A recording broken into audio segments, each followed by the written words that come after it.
شروع اللہ کے نام سے جو بڑا مہربان نہایت رحم والا ہے۔ یزید بن معاویہ نے بادشاہ بننے کے بعد گورنر مدینہ ولید بن عتبہ ابی سفیان بن حرب حکم دیا کہ حسین ابن علی، عبداللہ بن عمر، عبداللہ ابن زبیر سے بیعت لینے میں تشدد کرو، جب تک بیعت نہ کر لیں ذرا مہلت نہ دو۔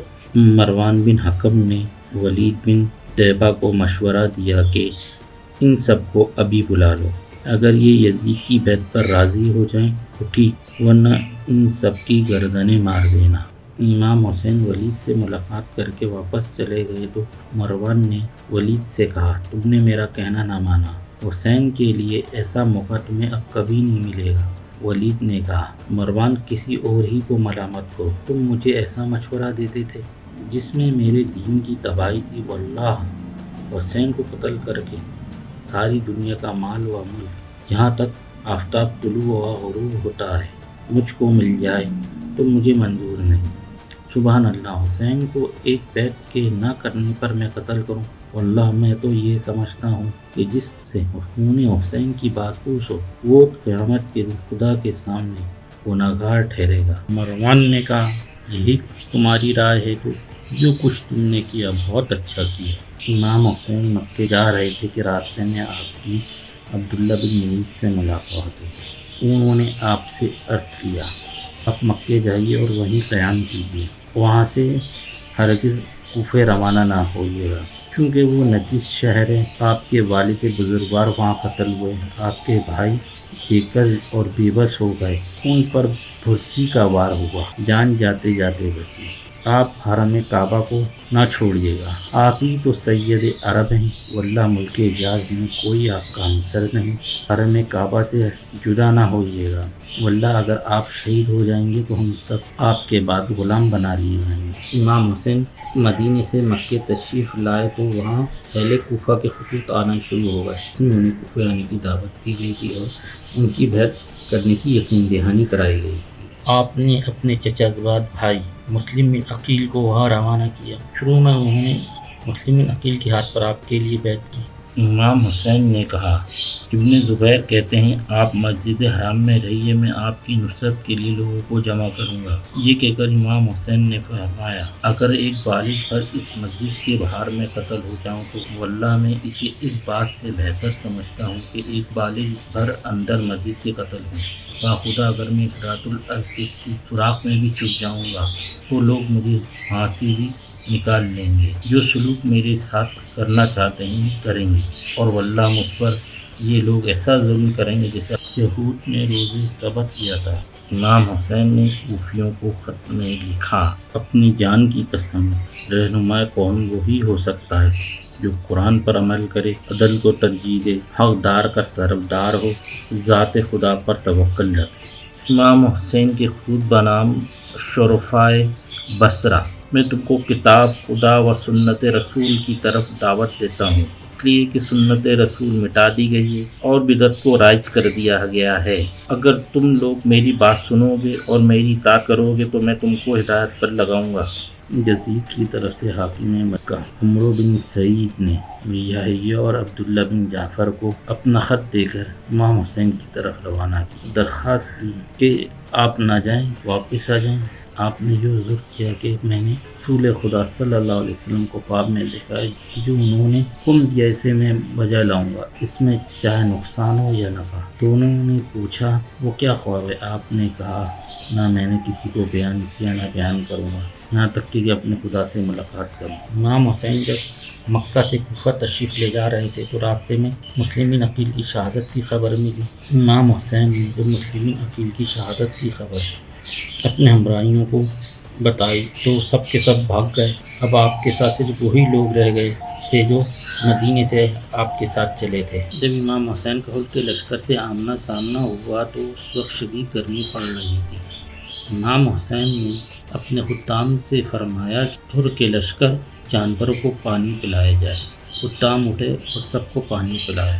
ظہر کا وقت آیا تو آپ نے حجاج بن مسروق جعفی کو حکم دیا کہ اذان کہیں۔ انہوں نے اذان کہی، تہمت چادر اور نالین پہنے ہوئے باہر تشریف لائے۔ تعالیٰ کی حمد و ثنا کی اور فرمایا تم سب لوگوں سے میں ایک عذر کرتا ہوں، جب تک تم لوگوں کے خطوط اور تمہارے پیغامی یہ پیغام لے کر میرے پاس نہیں آئے گے آپ آئیے، ہمارا کوئی امام نہیں ہے، شاید آپ کے سبب سے خدا ہم سب لوگوں کو ہدایت پر متفق کر دے، اس وقت تک میں تمہارے پاس نہیں آیا، اب اگر تم اس قول پر قائم ہو تو لو میں تمہارے پاس آ گیا ہوں، تم مجھ سے عہد و پیما کر دو جس پر مجھے اطمینان ہو جائے، میں تمہارے شہر چلوں، اور اگر ایسا نہیں کرتے اور میرا آنا تم کو ناگوار ہو تو جہاں سے میں آیا ہوں وہاں واپس چلا جاؤں۔ یہ سن کر سب نے سکوت کیا۔ مؤذن سے کہا اقامت کو، اس نے اقامت سے، تو امام حسین نے خود سے پوچھا تم لوگ کیا الگ نماز پڑھو گے؟ اور نے کہا ہم سب آپ کے ساتھ نماز پڑھیں گے۔ آپ نے سب کو نماز پڑھائی اور اپنے خیمے میں تشریف لے گئے۔ عصر کا وقت ہے تو امام حسین نے سب کو نماز پڑھائی اور لشکر پر سے مخاطب ہو کر فرمایا اگر تم خدا کا خوف کرو گے اور حق داروں کے حق کو پہچانو گے تو خوشنودی خدا کا باعث ہوگا۔ ہم اہل بیت ہیں، یہ لوگ جو تم پر حکومت کرنے کا دعویٰ رکھتے ہیں جس کا انہیں حق نہیں ہے اور تمہارے ساتھ ظلم و زیادتی سے پیش آتے ہیں، اگر تم کو ہم سے کراہت ہے، ہمارے حق سے تم واقف نہیں ہو اور اپنے خطوط میں اور اپنے پیغامیوں کی ضمانت میں جو کچھ مجھ سے کہلا دے جائے اب وہ تمہاری رائے نہیں ہے تو میں تمہارے پاس سے واپس چلا جاؤں۔ اور نے جواب میں کہا واللہ مجھے نہیں معلوم وہ کیسے خطوط تھے جن کا ذکر آپ فرما رہے ہیں۔ یہ سن کر آپ نے عقبہ بن سمانہ سے کہا وہ دونوں تھیلے جن میں ان لوگوں کے خطوط ہیں لائے۔ عقبہ دونوں تھیلے نکال لائے، دونوں میں خطوط بھرے ہوئے تھے، سب کے سامنے لا کر خطوط کو بکھیر دیا اور نے کہا جن لوگوں نے آپ کو خط لکھا ہے ہم ان میں سے نہیں۔ امام بیضامی امام حسین نے اپنے اصحاب و حب کے لشکر سے یہ خطبہ ارشاد فرمایا جو الناس رسول اللہ صلی اللہ علیہ وسلم نے فرمایا ہے جو شخص ایسے بادشاہ کو دیکھے جو ظالم ہو، جو حرام خدا کو حلال سمجھتا ہو، جو عہد خدا توڑتا ہو، جو سنت رسول کے خلاف کرتا ہو، جو بندگان خدا کے ساتھ ظلم و سرکشی سے پیش آتا ہو اور پھر فعلاً یا قولاً یہ شخص اعتراض نہ کرے تو خدا اس کو بھی اسی کے اعمال میں شریک کرے گا۔ تو ان حکام نے شیطان کی اطاعت اختیار کر لی ہے، خدا کی اطاعت کو ترک کر دیا ہے، فساد کو ظاہر کر کے حدود شرع کو معطل کر دیا ہے، مال غنیمت کو غصب کر دیا ہے، حرام خدا کو حلال اور حلال خدا کو حرام کر رکھا ہے۔ ان پر اعتراض کرنے کا سب سے زیادہ حق مجھے ہے۔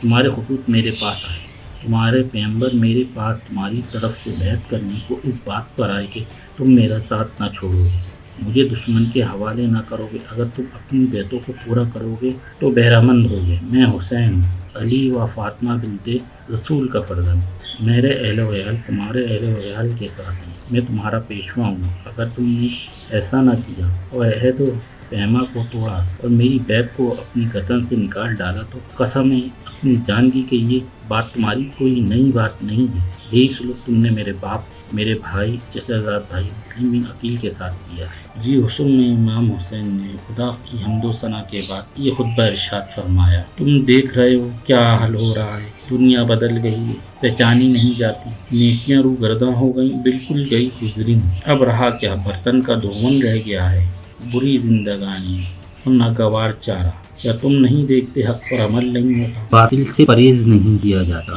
مومن کو اب چاہیے کہ حق پر رہ کر خدا سے ملاقات کرے۔ میں دیکھتا ہوں کہ مر جانا شہادت ہے اور ظالموں میں زندگی بسر کرنا ناگوار امر ہے۔ امام حسین کو شہادت کی بشارت۔ ایک ساتھ بھر چلے تھے کہ آپ ذرا ہوں گے، پھر چوک کر کہا ان اللہ و انا الیہ راجعون والحمد للہ رب العالمین۔ یہ سن کر آپ کے فرزند علی بن حسین رضی اللہ تعالیٰ عنہ گھوڑا بڑھا کر قریب آئے اور کہنے لگے ان اللہ و انا الیہ راجعون والحمد للہ رب العالمین۔ بابا میں آپ پر فدا ہو جاؤں۔ اس وقت آپ نے یہ کلمہ کیوں فرمایا؟ آپ نے کہا اے فرزند ذرا میری آنکھ جھپک گئی تھی، میں نے سوار کو اپنے گھوڑے پر دیکھا۔ اس نے کہا لوگ تو چلے جا رہے ہیں اور موت ان کی طرف آ رہی ہے۔ اس سے میں سمجھ گیا ہم کو خبر مرگ سنائی گئی ہے۔ انہوں نے عرض کیا بابا خدا آپ کو ہر لحاظ سے محفوظ رکھے، کیا ہم لوگ حق پر نہیں ہیں؟ آپ نے کہا قسم ہے اس خدا کی جس کے پاس سب کو جانا ہے، ہم حق پر ہیں۔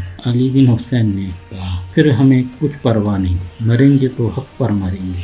آپ نے کہا جزاک اللہ، آپ کی طرف سے فرزند کو جو بہترین جزا مل سکتی ہے وہ تم کو ملے۔ کربلا میں 9 محرم کی ابن سعد ہوئی، فوج کے ایک دستے کے ہمراہ امام حسین کے خیموں کی جانب پیش قدمی کی۔ اس وقت امام حسین اپنے خیمے کے سامنے اس حیت سے بیٹھے ہوئے تھے کہ دونوں گھٹنے بلند تھے اور تلوار پر ٹکے ہوئے تھے، منہ پر سر رکھا ہوا تھا۔ آپ کی بہن زینب شور سن کر بھائی کے پاس آئی اور کہا بھائی آپ نے سنا کہ لوگوں کی آوازیں قریب آ رہی ہیں؟ امام حسین نے زانوں سے سر اٹھایا اور کہا میں نے رسول اللہ صلی اللہ علیہ وسلم کو خواب میں دیکھا ہے، مجھ سے فرماتے ہیں تم ہمارے پاس آ جاؤ گے۔ بہن نے یہ سن کر رونا شروع کر دیا۔ آپ نے کہا بہن خدا تم پر رحم کرے، خاموش رہو۔ جب دشمن قریب آ گیا تو امام حسین نے اپنا ناکا طلب فرمایا اور اس پر سوار ہو کر بہت بلند آواز سے پکار کر کہا جسے سب لوگوں نے سنا میرے ساتھ جلدی نہ کرو، جو باتیں تم سے کہنا ضروری ہیں مجھے کہہ لیں، تم لوگوں کے پاس چلے آنے کا عذر مجھے کر لینے، اگر تم میرا عذر مان لو گے، میری بات کو سچ سمجھو گے، میرے ساتھ انصاف کرو گے تو تم نیکی حاصل کرو گے، پھر مجھ پر الزام نہ دھرو گے، اور اگر تم میرا عذر نہیں مانتے اور میرے ساتھ انصاف نہیں کرتے پھر جو تمہارا ارادہ ہو اس پر آمادہ ہو جاؤ، اپنے شرکا کو پکارو اور اچھی طرح سمجھ لو کہ اب کوئی تردد تم کو نہیں، پھر میرے ساتھ جو کرنا چاہتے ہو کر گزرو، مجھے ذرا مہلت نہ دو، میرا سہارا تو خدا پر ہے جس نے کتاب کو نازل کیا، میرے خاندان کا خیال کرو کہ میں کون ہوں، دل سے پوچھو اور غور کرو کہ میرا قتل کرنا یہ حدت و حرمت کو پامال کرنا کیا تمہارے لیے درست ہے؟ کیا میں ان کے وسیع ابن اما کا فرزند نہیں ہوں؟ کیا سید شہداء حمزہ میرے والد کے چچا نہیں ہیں؟ کیا جعفر طیار میرے چچا نہیں ہیں؟ تو کیا تم میں سے کسی نے یہ نہیں سنا کہ رسول اللہ نے میرے اور میرے بھائی کی نسبت یہ فرمایا ہے یہ دونوں نوجوانان اہل بہشت کے سردار ہیں؟ کیا یہ باتیں بھی تمہیں میرا خون بہانے سے نہیں روکتی؟ کیا تم اس لیے میرے در پہ ہو کہ میں نے تم میں سے کسی کو قتل کیا ہے یا تمہارا کوئی مال ڈبو دیا ہے یا میں نے کسی کو زخمی کیا، اس کا قصاص مجھ سے چاہتے ہو؟ لوگوں میرا آنا تمہیں ناگوار ہوا ہو تو دنیا میں کسی گوشے امن کی طرف مجھے جانے دو۔ انہی لوگوں نے خطوط لکھ کر مجھے بلایا تھا کہ میوے پک چکے ہیں، باغ سبز ہو رہے ہیں، تالاب چھلک رہے ہیں، آپ کی نصرت کے لیے راستہ ہیں، آپ یہاں آئیں، واللہ میں ذلت کے ساتھ ان لوگوں کے ہاتھ میں ہاتھ نہیں دینے والا، نہ غلاموں کی اطاعت کا اقرار کرنے والا ہوں۔ زیاد نے سر حسین یزید کے پاس بھیج دیا۔ جب سر حسین اس کے سامنے رکھا گیا تو وہ چھڑی سے آپ کے چہرے مبارک کو آہستہ آہستہ مارنے لگا۔ ابو برزہ سلمہ رضی اللہ تعالیٰ عنہ اس کے پاس بیٹھے ہوئے تھے، انہوں نے یزید کو ڈانٹ کر کہا اپنی چھڑی پیچھے ہٹاؤ، واللہ میں نے باہرا دیکھا ہے کہ رسول اللہ صلی اللہ علیہ وسلم اپنا چہرہ اس چہرے پر رکھ کر بوسہ لیتے